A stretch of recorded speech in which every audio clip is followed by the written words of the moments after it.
E o Alci tava lá e ele me confessou que ele ficou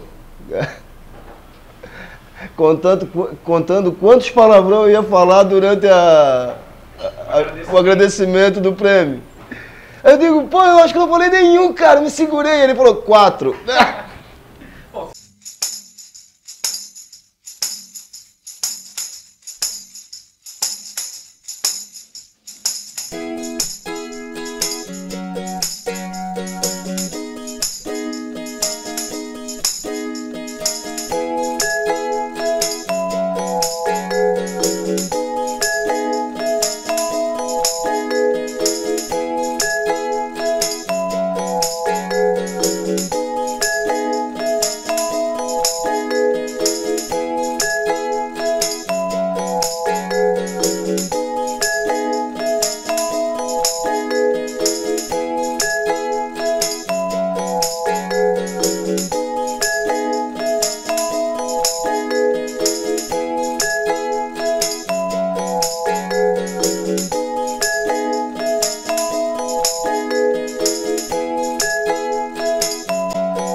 Aí um dia eu desenhei um bonequinho em silhueta, tava assim, ó, fiz um bonequinho, não vou botar ali não, vou botar, fiz um pontinho preto, aí puxei um negocinho pra trás, eu tava ali, ó, sabe quando vai começa a fazer? Mas sem, aí eu fiz um boné no final, sem o, não tinha ainda o vazio representando a faixa, sabe? Era muito tosco.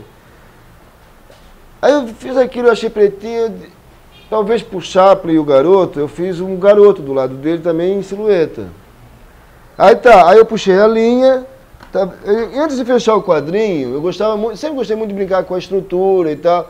Inclusive com o Milton Rodrigues Alves, na Casa Paulistana, eu fiz muito, a gente ilustrava algumas revistas da Abril, imprensa também, tá? E eu gostava de brincar com a estrutura desde lá, e o Milton dizia, puta que tesão. Aí tinha um consultor da Abril, que era um americano, cara, que ele chegou pro Milton e falou, olha, bom ilustrador e tal. Ele falou, olha, esse guri é bom.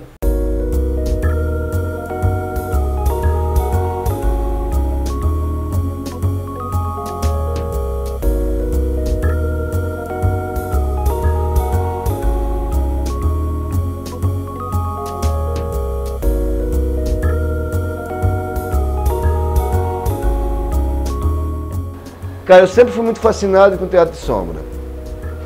Muito, muito.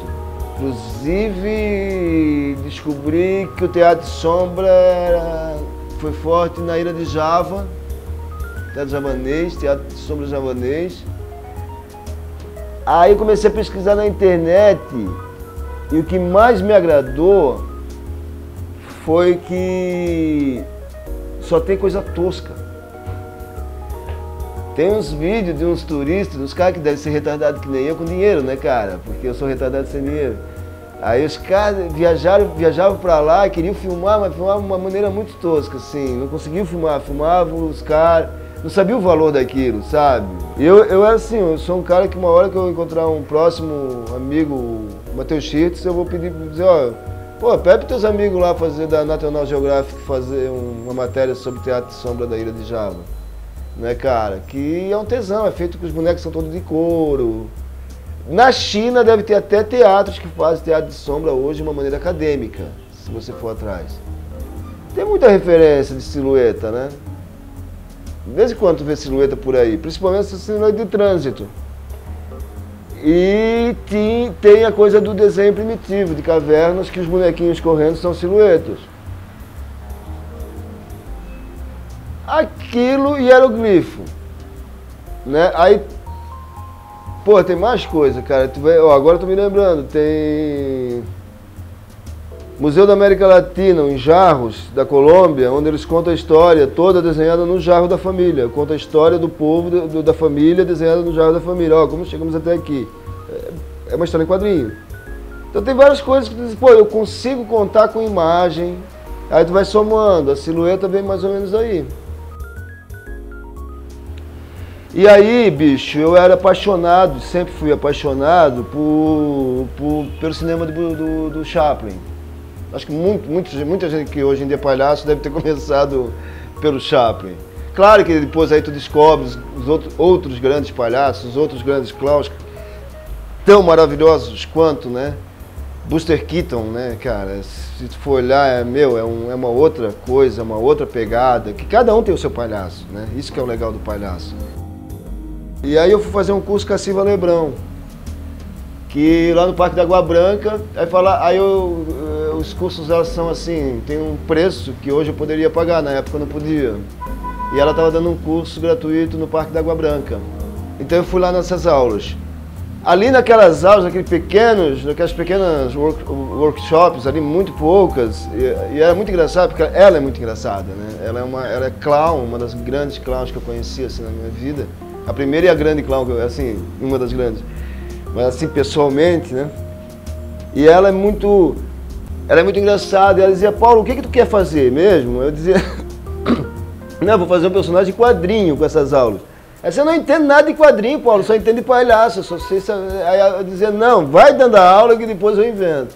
E durante as aulas eu comecei a sacar que se eu quisesse levar uma vida de palhaço mesmo, cara, eu podia ir tranquilo. O pessoal tava rindo mesmo. Eu não entendia, eu dizia, não, mas isso não é engraçado, cara, eu tô realmente meio perdido. E aí, quanto mais tonto eu ficava, perdido, achando que eu ia dizer, meu, o que eu vou fazer, o pessoal ria, né, cara? Eu disse, cara, isso... Pô. Aí eu comecei a sacar a ingenuidade.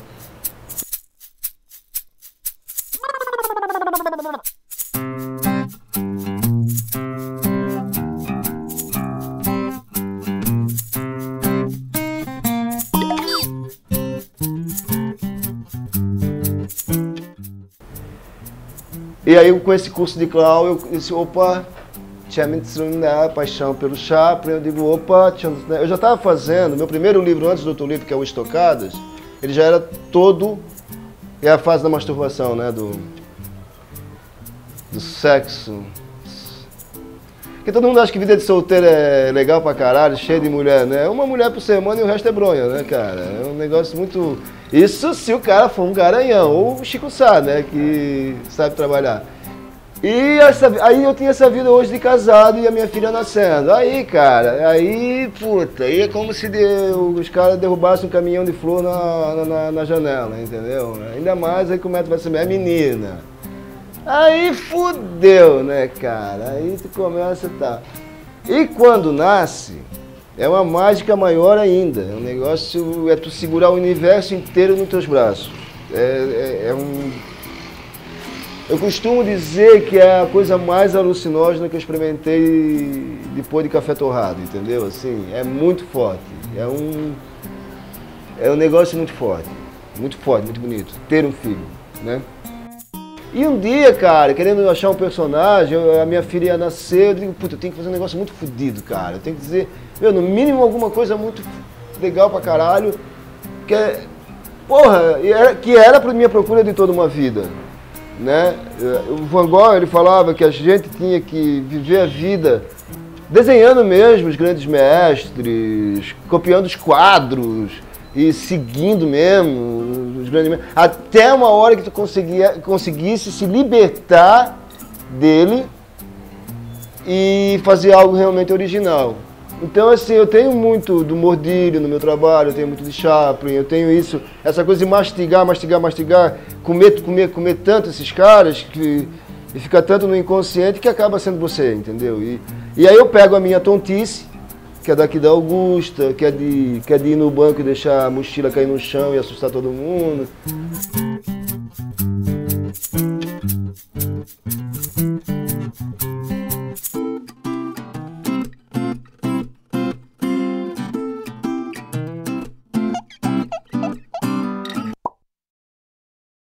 E ele, o único carinho que ele conseguia dar pra mim era ficar na janela, eu e ele na janela, eu ficava aqui, ele ficava aqui, sempre, cafezinho na mão, eu, pá, ele com cigarrinho, e era o cotovelinho dele encostava no meu, e sempre aquele cotovelo ali, eu sempre aquele cotovelo ali.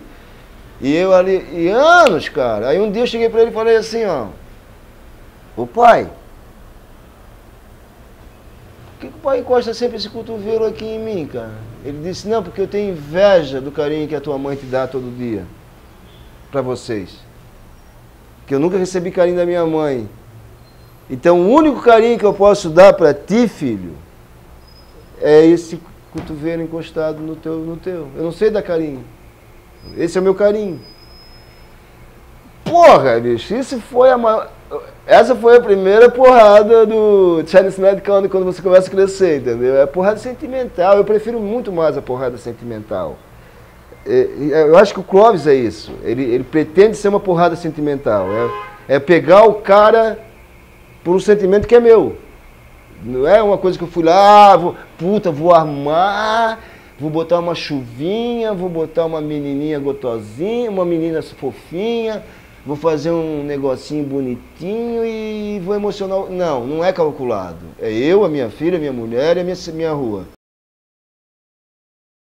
Então eu estava na Rua Augusta fazendo um dos meus murais e um negócio muito meu, assim, muito uma brincadeira lá, fiz, até hoje não está mais e tal. E aí um cara me viu fazendo aquilo e disse, pô, você faz murais? É que eu trabalho com fotografia, mas eu tenho formação de arquitetura, tenho um escritório com outros arquitetos. Eu falei, pô, eu faço. Eu já tinha feito uns 2 ou 3 painéis ali nos bares locais e estava fazendo aquele e digo, cara, eu faço. E aí comecei a negociar com a construtora. Eu tinha esses pequenos projetos de murais muito pequenos. Inclusive isso eu fazia até muito novo, bares, desenhava nos bares, sempre desenhei, fiz uns murais para a Aliança Francesa lá de Blumenau, lá no sul ainda e tal, da minha amiga Ana. Sempre fiz essas coisas, mas aí quando eu fui na construtora e vi a dimensão do negócio, eu disse, caralhos. E aí eu comecei a ambicionar o lugar, porque eu digo, cara, uma tela de 25 metros não é desprezível. E fiz 3 projetos para eles. Eu fiz o Clóvis em preto e branco, o Clóvis colorido e fiz um projeto de gambiarras. Eu soube, a única coisa que eu sabia é que o dono da construtora, que era o cara que ia aprovar o projeto, era um amante das artes. E quando ele viu o Clóvis, ele disse, cara, é a cara da rua. É a cara da rua, é isso que a gente quer uma coisa que seja a cara da rua. E ele era muito a cara da rua, porque eu já fazia uns 3 anos que eu estava botando adesivos em tudo quanto era canto. Botava adesivos no túnel ali da Consolação, foi o primeiro que eu botei, né? Ali no início da Paulista, na Augusta inteira, nos bares, nas portas dos banheiros dos bares. Eu estava botando em tudo quanto era canto que eu metia. Cara, eu enchia a rua de Clóvis.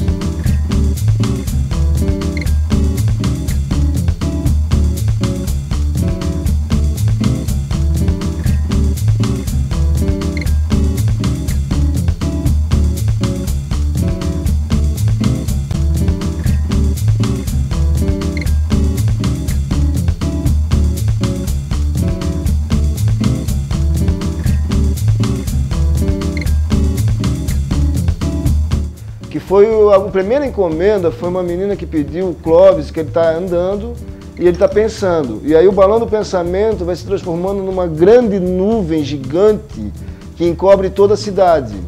Isso está ali no álbum dele. É um dos cartoons mais, assim, as pessoas dizem que é um dos cartoons assim, mais intrigantes do Clóvis, né? Porque o que ele está fazendo? Ele está pensando a cidade, o pensamento dele está cobrindo a cidade de nuvens. E ele o Clóvis tem essa coisa muito de buscar filosofia, né? Ela fez o primeiro, eu digo, putz, espera aí, que legal. Aí eu fiz para ela, entreguei e publiquei que eu tinha vendido esse original, que é isso que é o Facebook. Aí uma outra pessoa também quis, e uma outra pessoa, aí eu digo, opa, espera aí. Aí comecei a fazer os originais. E estava abrindo a Monkix do Marcelo. Porque é muito recente os originais, cara. Não faz um ano assim que eu tô fazendo. Aí eu comecei a dizer, puta, Marcelo, como é que a gente vai resolver e tal? Aí ele pensou, puta, vamos abrir um site, vamos ter que criar um site do Clóvis. E nada. Aí uma hora, os dois idiotas, 5 meses depois, 6 meses, tá, a gente se olhou e disse, pô, mas a gente já tem o site de vendas, que é o site da Monkix, né? Então vamos deixar ali. Então aí, além daquela plataforma do site da Monkix que eu vendo também no meu blog. E vou vender em outras plataformas, que qualquer, por exemplo, o Caos também. Eu quero fazer uma série só para ser vendido lá no Caos, com o tema do Caos, sabe? Porque vende também. O Clóvis, ele meio que vende sozinho, né? O cara não precisa não conhecer o Clóvis, porque é uma coisa tão poética, tão ela tem uma mensagem tão clara, que é: oi, bom dia, o sol está lá fora.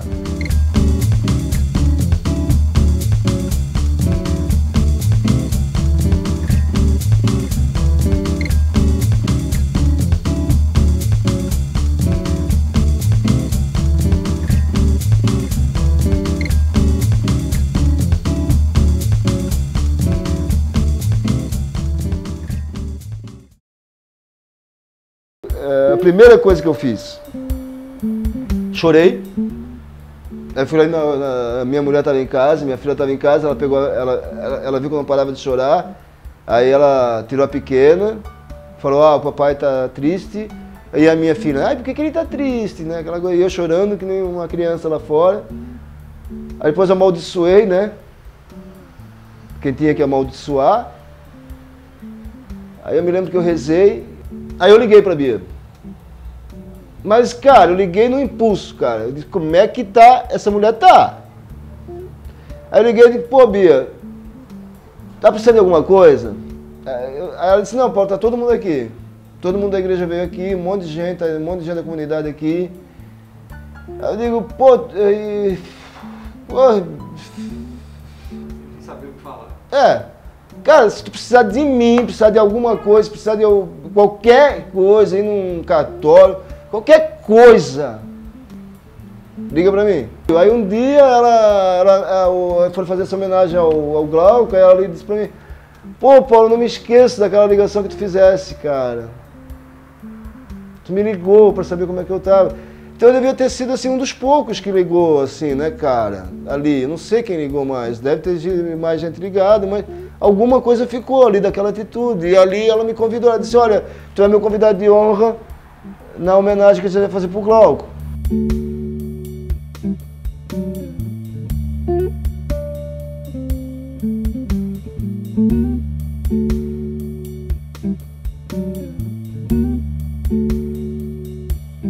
Engraçado, tem um dia na minha memória que eu fiquei andando com o Glauco, pelo sítio mesmo, e conversando, cara. Pô, foi tão legal, cara. Sabe, pequenos momentos assim. E aí eu digo, porra, que legal. Aí quando ele me encontrava em algum lugar, ele dizia, aparece lá. Aí eu não ia, né, cara? Nasceu a minha filha, né? Aí eu fiquei mais voltado no meu pequeno chazinho ali, né? Já era alucinógeno demais ter um filho pra mim. E aí não ia, mas assim, sempre com um carinho muito grande, cara. Sempre. Sempre. Eu sempre tive medo de ser demais na vida das pessoas. E acho que é um erro sadio. Porque eu acho que eu jamais teria encontrado o meu caminho, o meu traço, a minha maneira de fazer as coisas, que hoje, graças a Deus, está sendo reconhecida, se eu tivesse me colado muito, entendeu?